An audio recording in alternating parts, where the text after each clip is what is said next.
Ça, c'est une des propriétés importantes du CPS. On est dans le quartier du Béguinage.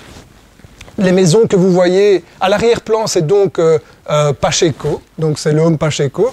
Et à l'avant, ici, ce sont donc des biens qui appartiennent au CPS, qui sont loués, ce sont des locations. C'est l'ancien Béguinage de Bruxelles. Beaucoup de choses nous appartiennent dans ce quartier-là et on en a fait du logement. Pacheco est aujourd'hui donc une maison de repos et de soins.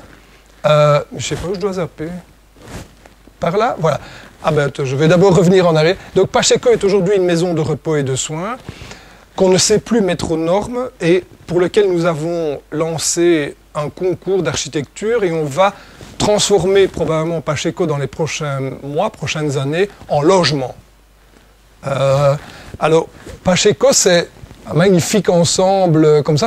Il y a une chapelle, parce qu'à l'époque, on construisait des chapelles dans les maisons de repos. Alors ça, c'est la coupole de la chapelle.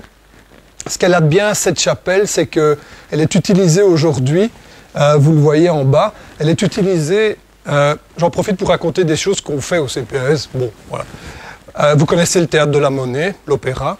Eh bien, comme il y a un soutien culturel ici, il y a un soutien culturel à la Monnaie, mais qui nous sert. Il y a des chanteuses et chanteurs de la Monnaie, des chanteurs d'opéra, qui viennent à la maison de repos et qui font chanter les personnes âgées. Alors ça a quoi comme effet? Ça a un double effet très intéressant, à la fois de travailler la mémoire pour les personnes âgées, parce qu'elles doivent retenir des strophes qu'elles doivent chanter, hein, et à la fois, le deuxième élément qui est important, c'est l'exercice pulmonaire. Parce qu'il faut respirer, expirer pour chanter, et donc au travers de ce travail qui est fait avec des artistes de l'opéra, c'est quand même formidable, des personnes âgées qui sont logées chez nous chantent, apprennent des strophes, retiennent, font un exercice de mémoire, font un exercice pulmonaire. C'est excellent, évidemment, pour le travail thérapeutique que l'on peut faire avec ces personnes. Donc la chapelle est utilisée à bon escient par le CPS. Voilà, ça c'est l'intérieur de Pacheco. Donc c'est un des jardins, ce sont deux quadrilatères, oui c'est grand. Il y a des jardins à l'intérieur et donc on veut transformer ça en logement. C'est aujourd'hui, pour l'instant, donc c'est une maison de repos et de soins avec une partie hospitalière encore qui va être transférée à César de Pape. Ça, c'est le deuxième jardin à l'intérieur de Pacheco. Voilà. C'est beau, hein? Voilà, ça, c'est les couloirs, alors qu'on ne peut plus laisser comme tel. Oui, allez-y, allez-y, allez-y. Alors, c'est du logement moyen. Donc le CPS ne fait pas du logement social, quasiment pas. On en a quelques-uns parce que dans le cadre d'un contrat de quartier ou dans le cadre d'un subside, on fait du logement social. Mais c'est très peu. Parce que nous avons des sociétés de logement social à Bruxelles. Le foyer Lacquenois, le foyer bruxellois, l'Orebru, dont on a le président ici. Et donc ce sont les sociétés de logement qui font le social. Nous, on fait du logement moyen. C'est le prix du marché, généralement. Et ici, sur Pacheco, comme la rénovation va être très chère, on va faire du logement moyen et du logement supérieur. Et donc, pourquoi est-ce qu'on doit le changer? Parce que notamment ça, ces magnifiques couloirs, si on restait en maison de repos et de soins, on serait obligé de les fermer. Et donc, ça serait plus utilisable. Même le personnel qui passe avec les chariots, les personnes âgées devraient ouvrir des portes à chaque truc. Donc, c'est plus jouable. Ça nous coûterait très, très cher. Donc les normes de sécurité maison de repos ne correspondent pas, enfin on ne sait plus le faire dans un bâtiment pareil. Donc on va y faire du logement pour ne pas perdre le bien qui appartient évidemment au pouvoir public bruxellois. Donc ces longs couloirs vont être évidemment transformés. Voilà, ça c'est une vue aérienne de Pacheco. Et à l'arrière, en fait, les maisons qu'on voit ici, là, sont des maisons qui ont été transformées et adaptées pour des gens qui vivent en autonomie, mais qui sont des personnes à mobilité réduite, des personnes handicapées, mais qui n'ont pas, qui peuvent quand même vivre seules, pourvu que l'appartement soit aménagé convenablement. Et c'est ce qu'on a fait dans ces deux pavillons-là, grâce à un don, un leg, qui a été transformé et utilisé pour ça.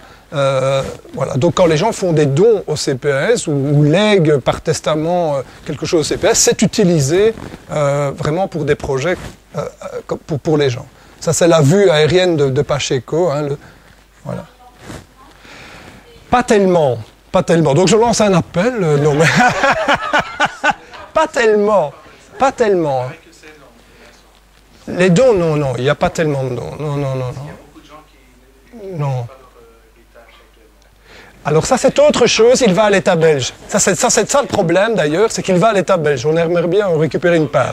Donc, ah ben oui, oui, oui. Comment l'argent des Bruxelles. Avant, il y avait...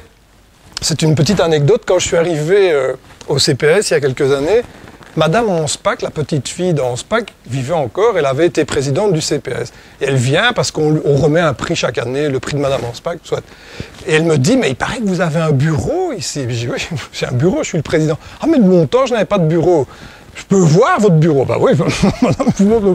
Et je dis, mais comment de votre temps, vous n'avez pas de bureau? Non, non, moi je venais pas ici. Je mangeais des bouts de tarte avec mes amis et je leur expliquais qu'elles ne devaient pas oublier la part du pauvre dans leur testament.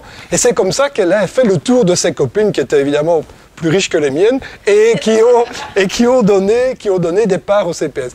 Parce qu'à l'époque encore, ça se faisait beaucoup. Alors elle m'avait dit, oh, comme vous êtes, vous devriez aller manger avec nous. J'ai dit, ouais, d'accord. Bon, donc, je ne l'ai pas fait. Bon, peut-être que c'est ce que je devrais faire, aller manger des bouts de tarte, les Louise, mais bon, voilà.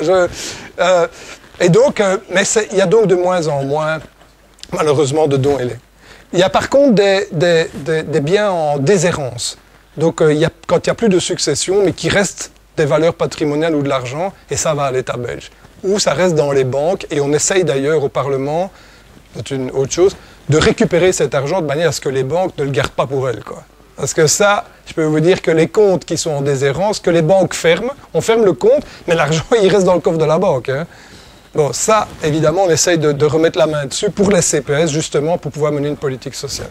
Donc ça, c'est la belle vue hein, de Pacheco. Voilà. Oui. Attends, j'essaie. Donc ici, on est rue du Canal. Donc la photo est prise probablement du building de... c'est le lotier, mais non, ça s'appelle, avant c'était Disca. Ouais, c'est le truc de l'ULB, la polyclinique de l'ULB. Et donc, le béguinage est là tout au-dessus. L'église du béguinage est au-dessus, et la vue que l'on avait tantôt était de là-bas, de la place du béguinage, on voyait dans ce sens-ci. C'est un bâtiment qui est moult fois photographié, filmé, il y a des... Catherine Deneuve est venue faire du cinéma là, enfin bref, voilà. Donc ça c'est l'entrée rue du Grand Hospice. Non, on est rue du... Je ne sais plus là maintenant. Non, rue du Canal ici. Non, rue du Canal et on voit tout au bout l'église.